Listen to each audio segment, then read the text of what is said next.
necesario. Hoy día, tanto como confraternidad como federación, no tiene un espacio, una sala ROM.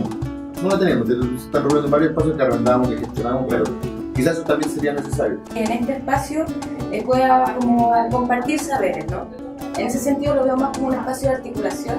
Todas las exposiciones, ya sea ganadera y todo, tienen sus lugares establecidos y con lugares construidos para eso.